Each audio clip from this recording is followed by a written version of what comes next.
You've got some nerve.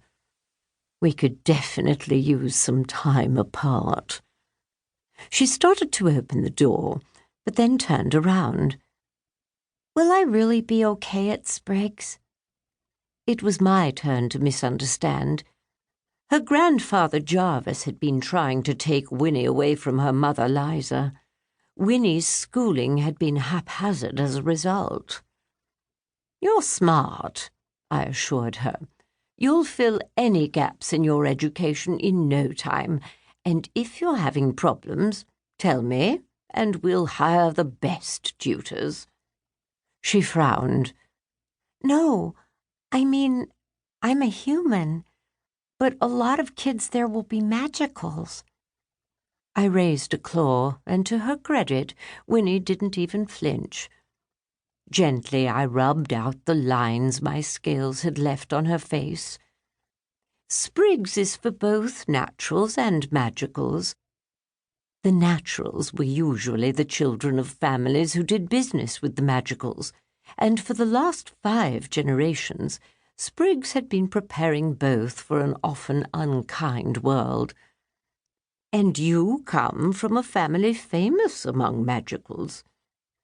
She wrinkled her forehead a 3rd time. What's my family famous for? Being friends with me, of course, I said. She rolled her eyes.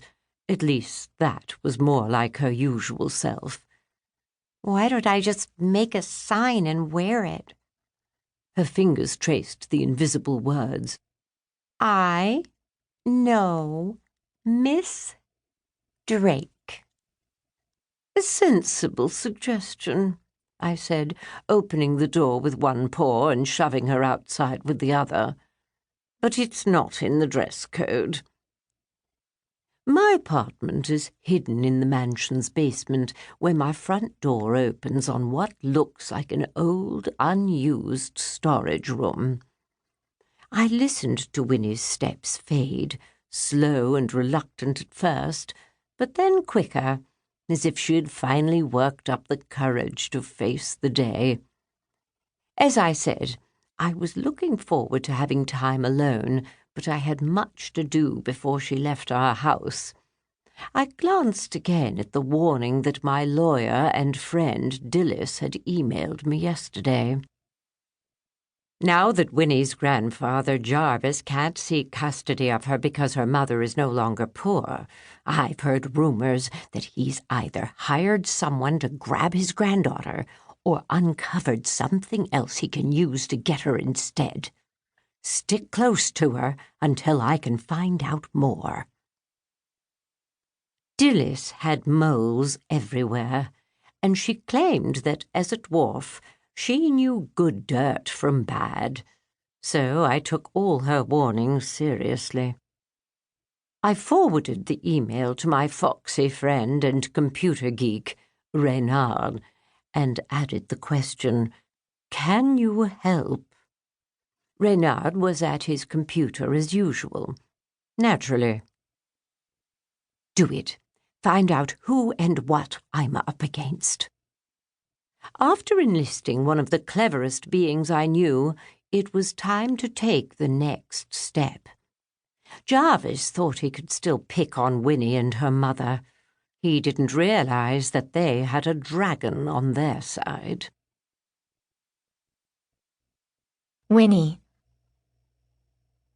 Dragons are the most fun you'll ever have. And dragons are the most trouble, too.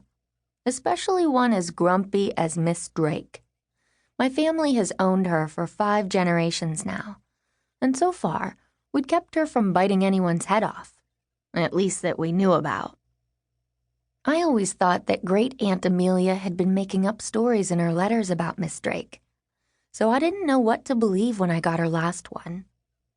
Not only was the dragon real, but my aunt wanted me to take care of her precious pet. Great Aunt Amelia was so old that at first I thought she had begun to think her imaginary adventures had actually happened. But when I went to the hidden apartment in the basement, there was Miss Drake. Scales, bad temper, and all.